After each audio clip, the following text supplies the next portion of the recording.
In this session, we'll talk phonics. We'll talk about some basic principles of phonics, what makes phonics teaching stick, and sometimes what fails with phonics programs. Let's talk about what a really good phonics program needs, and in turn, when phonics programs fail, why that is. So, the first thing you'll want to think about is whether or not a phonics program is systematic. This means that it repeats. It repeats things long after you think kids should have mastered them. It, secondly, has a strong scope and sequence. Now, when I first started studying phonics, I thought that all phonics programs had similar scope and sequence. And while they do start out the same, beginning with letter names and sounds, and then going into those short vowel words called CVC words, after that, sometimes phonics programs start to deviate. Some programs moving to Magic E, while others are moving to digraphs. A really good phonics program has a routine. It has a system of teaching the phonics skills. And this is so important because when young kids are learning phonics, they need to free up that brain space to focus on the phonics work and not so much on the directions of each activity. It's really important that phonics programs are engaging, sometimes using puppets or mascots, other times just running at a pace that keeps kids super engaged. And many phonics programs that fail partially because of this, because the programs are not engaging enough. They also have to be assessment based. You constantly need to be doing checking on your students and figuring out whether or not the lesson that you're about to do is one in which they need. Really good phonics programs are very explicit. They actually teach the sounds. They actually teach how to do CVC decoding and blending, not taking anything for chance. They're often multi-sensory, meaning they use sand trays or dough, um, letters or manipulatives. They have some action and movement in them. And then finally, and again, a place where many phonics programs fall short is in this idea of transfer. The kids are reading or decoding and writing or encoding with the work that they've learned. Now let's take a look at some really good phonics activities that you can start to build your repertoire with. So one activity that I'll show you is called blending. So when you blend with students, sometimes it helps if you start with what's called continuous or successive blending. Now, when you do this kind of blending, you begin blending, but you don't separate the sounds. So you're going to just hold that sound as it merges into the next sound, and then hold that sound as it merges into the next one. So listen, mat. Okay, that's continuous or successive blending. Another way to blend words is to use what's called an isolated approach. When you do isolated blending, you're going to go like this. H, I, hip. And then another way to do blending is called cumulative blending. This one I think is the hardest, but it's also the most supportive when kids struggle. So you go like this. H, a, ha, t, hat. Okay, so you're always going back and like resounding out the beginning before you add more. So this is called blending. And kids need to blend words. They need to decode the words in order to learn the spelling of those words. Okay. So that's a super important part of phonics work. Another thing that you can do in phonics that's super supportive of learners and has a strong research base is thinking about sorting. Okay. So when you're sorting, you can do what are called closed sorts. Now, when you do a closed sort, you actually provide for the student the headers that are at the top of the sort.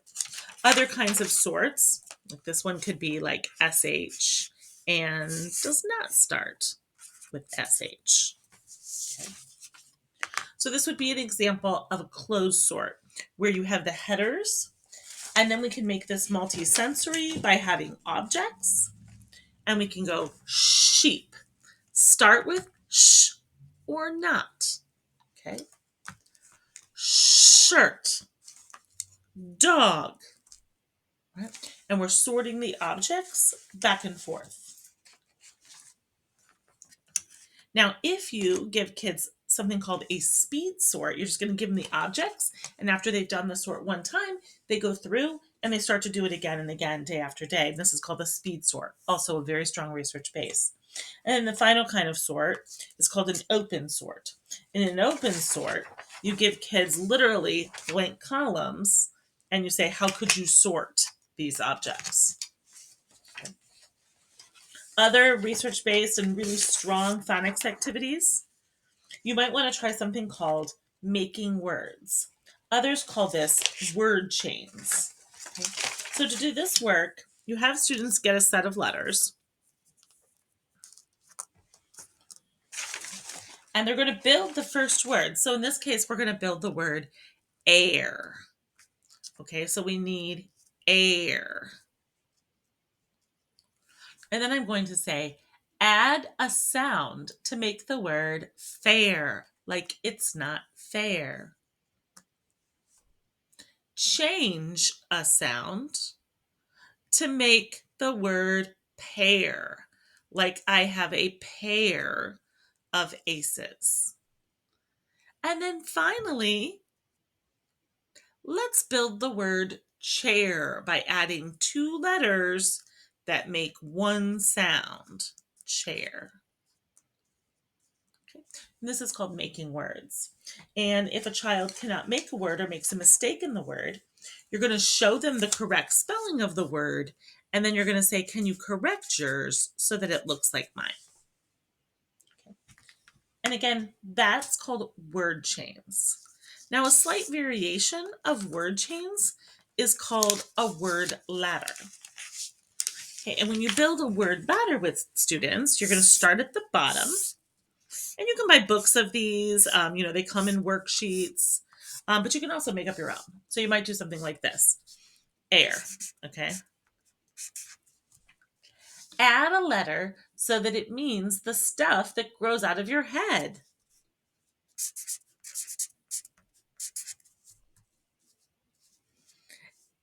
Change a letter so that it means two of something. Change a letter so that it means when you're really hurt. Add a letter so that it means the colored stuff that you can put on walls. And then see how, so they're really thinking about meaning, but they're also thinking about phonics. And meaning is going to end up also being a really important part of learning phonics words. Now, another piece of phonics that can be really important are called Alconin boxes. Now, Alconin boxes sometimes are thought of when we think about like phonemic awareness work, but a lot of times they're also thought of when you think of phonics work. And the reason is because it's very important for students to start to map words in their heads. Let me show you what I mean. We want kids to start to see words in chunks or in parts that go together. So like this is an Alconin box map for the word chat. Okay. And this is going to start to become really, really important. Putting these letters or graphemes, these are called graphemes, into boxes called Alconin boxes is a really strong research-based way to teach phonics. So let me show you how you would do it. You might do something like this. You might take a word like fat, at. Let's count the sounds. At. Okay, I'm going to need 3 boxes. Okay, now I want you to push the sounds up into these boxes. Ready? At. Now we'll pull them back out.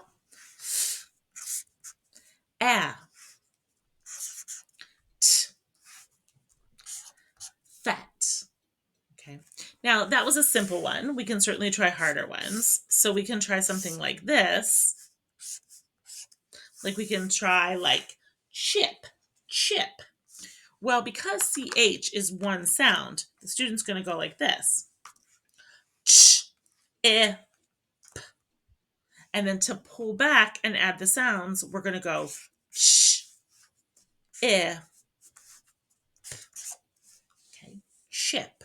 And you see how you're starting to see that sound together inside that box. Okay, these are called Alconin boxes. So the first few activities that I gave you are very strong in correlation with student success. We have Alconin boxes, we have blending, we have sorting, we have making words, word chains. Another one that I would add would be dictation. Okay, so dictation is when you say the word and you have students write that word. And simply writing that word is doing what's called encoding, and it helps them to use the sounds. Oftentimes when you're doing dictation, you'll want to have a chart, an alphabet chart or a blend and a digraph chart nearby so that you can reference it and help kids to use it to build their word. Now, finally, the last thing I want to talk about when thinking about phonics is I want to talk about something called transfer. This again is a place where if a phonics program is going to fall short, it often falls short in this way.